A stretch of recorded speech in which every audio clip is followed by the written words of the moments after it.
Hello, hello.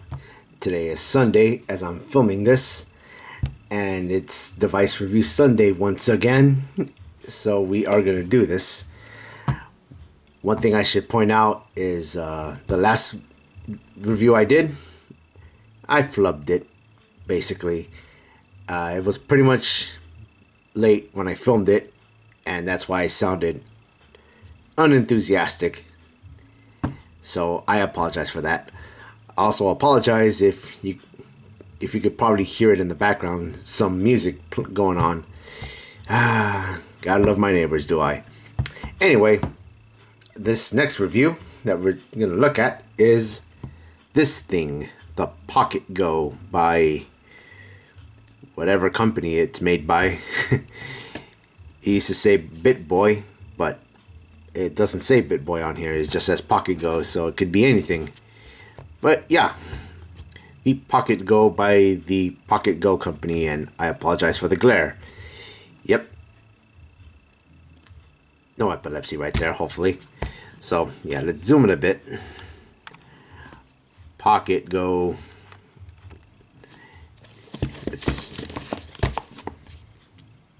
I'm on autofocus. There we go. PocketGO and its logo. Yeah. On the autofocus doing your job. Good. New PocketGO. Well, as new as it came out a couple years ago. USB-C cable. Nice. An instruction manual. I've always wanted one of those. How nice. And what does the back say? It says stuff, if you could read. Supports external micro SD card. Nice. Headphone, which does not have. Save games, which is really nice. Battery life 3-4 hours. I'm hoping it's 3-4 hours as opposed to 34 hours, because that'd be insane. Yeah, 34 hours of gameplay. I would love to see that.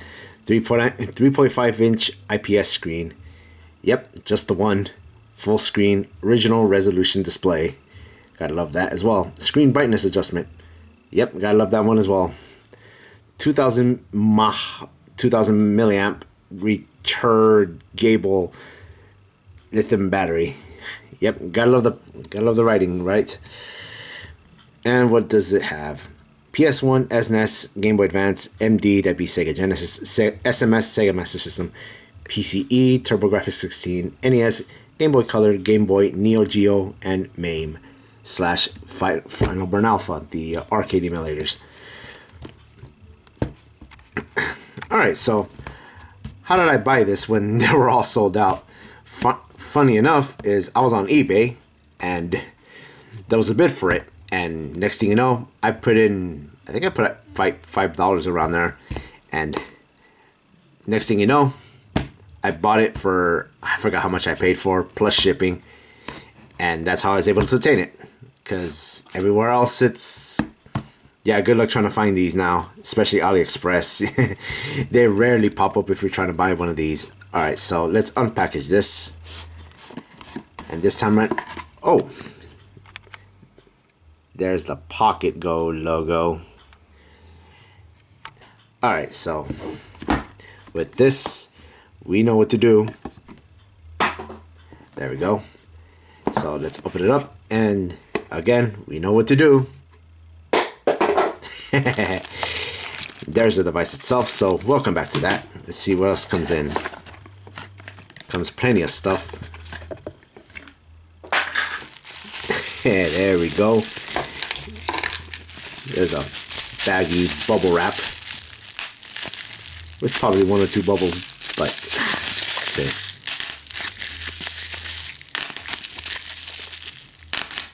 Sorry, headphone users. Haha. Now this one goes in the trash property. So what does it come with? USB-C cable. Gotta love that.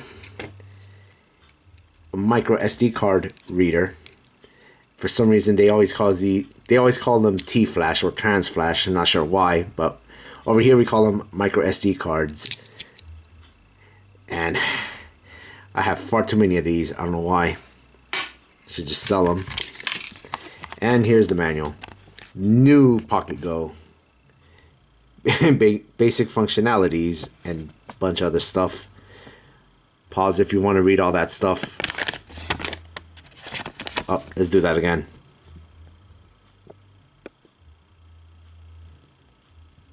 There, you've read all that? Good, because this is going in the trash. And some other button.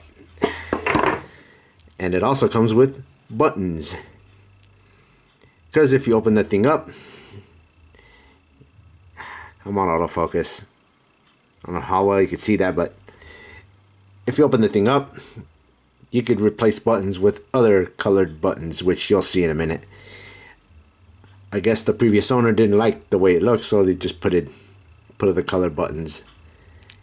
And not sure what I'm going to do with these, but they're not going to go in the trash, that's for sure.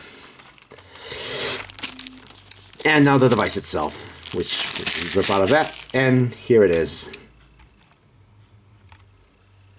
The PocketGO with its all gloriness. Got your D-pad. Pretty good D-pad, I'll give it that. Analog stick. Not the best, but I can get by. These are the buttons I'm talking about, your face buttons. Yeah, these little buttons, it didn't come like this when I bought it, so I guess they replaced it and wasn't comfortable with these kind of buttons, so there it is. So there's that. Menu button, I'm presuming it doesn't say menu, but I'm pretty sure this is the menu button. Select start on the bottom. Two micro SD card slots. When I bought it, it came with a 16 gig micro SD card, and it had plenty of stuff, but I ended up reformatting it and adding a custom firmware onto it. And this one has all the ROMs. Where do you find ROMs? Just Google. I'm pretty sure this is the reset button, which I'm not going to press, but you'll see in a minute. And what do we have on the top? Shoulder buttons. L1, L2, R2, R1. Power / another menu button. USB-C. Headphones. And the volume switch. One goes up, one goes down. Or is it the other way around? Doesn't matter. Anyway, so let's go ahead and turn it on by holding the power button on top. There it is. Rogue Edition PocketGO V2. I don't know how well this is going to go, but you'll see. Alright, so this is what it didn't come with, because again, like, I reformatted and added all the stuff I wanted to. So you got things like the clock, the Dingo X Commander, Explorer, a bunch of useful and useless applications that you're probably going to use or not use. Let's see, we got emulators, FBA UX, that'd be Final Board Alpha, the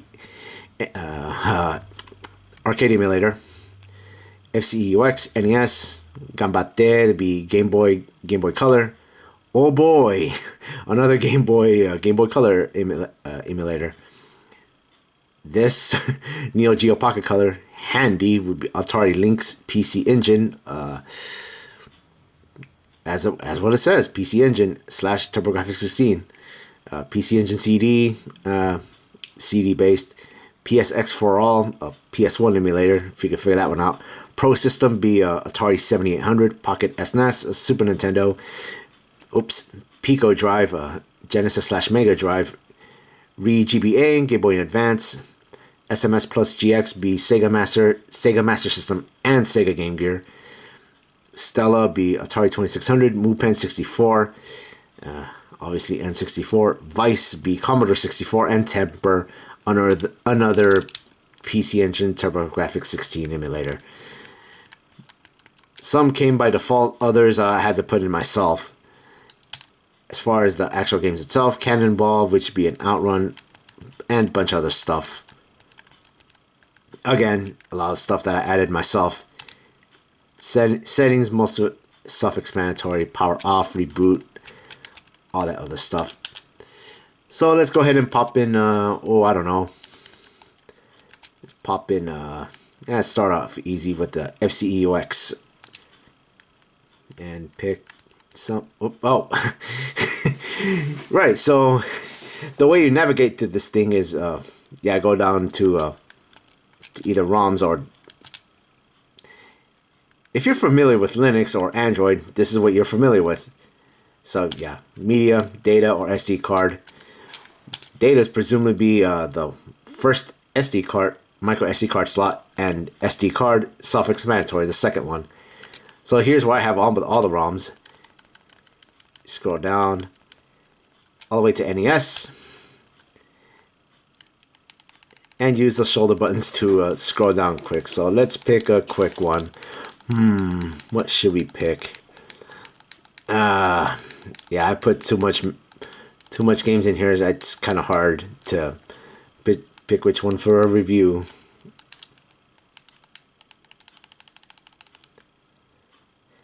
The hell with it. Let's play Rygar, because I've always wanted to play Rygar. Oh.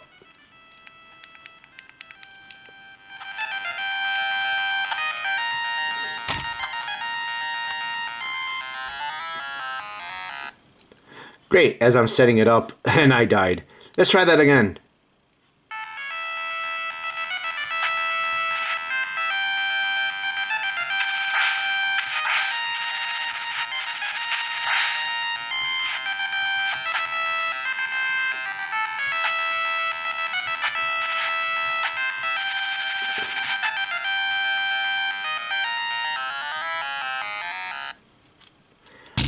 Okay, I'll tell you what. Hold on. There we go. I'll do some proper footage, and I'll dub over this. So, yeah, less frustration moments. Yeah. So let's roll the footage pretty much. So what you're looking at here is some gameplay footage. I'm not gonna talk about it as much because I'll let it speak for itself. Some games work, some games don't. It's just a matter of trial and error. PlayStation 1 emulation also works, but again, it's trial and error with every game that you try. As far as Nintendo 64 emulation, again, attributes to trial and error. Battery life, on the other hand, I've gotten 2.5 hours on a decent brightness. Running on a Game Boy Advance SP battery, well, I'll let you fill in the blank right there. The build quality is pretty good, I'll give it that. And seems like a good alternative to play emulators and whatnot. As far as the other games that it comes with, or the ones that you throw in it per se, well, again, it's trial and error, so you're gonna have to find those on the internet, because I can't help you there, my friend. And not much to speak in that regard. All I could say is, well, if you could find one, go ahead and get one. Otherwise, just enjoy me rambling about this thing. Because why not? So I guess there's not much to talk about here, and also the screen looks pretty much beautiful. So I'm gonna go ahead and wrap this up, and here's my final thoughts about it. So yeah, that is about it for the PocketGO V2. A very, very interesting device, to say the least. I'm glad I was able to get it when I can. So, but as far as getting one of these, well, good luck with that. Just, if anything, just look on eBay. They'll probably have some willing to part with it. For my part, I'm fortunate that I have one of these, because I've always wanted one. And, yep. Now, as far as for PS1 emulation, I wouldn't get it solely just to play PlayStation 1 games, but yeah, you're better off. I don't know what to tell you. I mean, there's other things out there other than this, pretty much from Abernick and others, and you can make your own by getting a Raspberry Pi or such. But yeah, these things are sold out. Good luck trying to find one, and if you get one, cool. Not that it matters, but yeah, it's still cool anyway. But yeah, that'll wrap it up. Hopefully this one becomes a lot better than the last one, and I'll still keep doing these regardless. So yeah, I'm gonna call it. I'm gonna go to bed. So until then, see ya. Bye.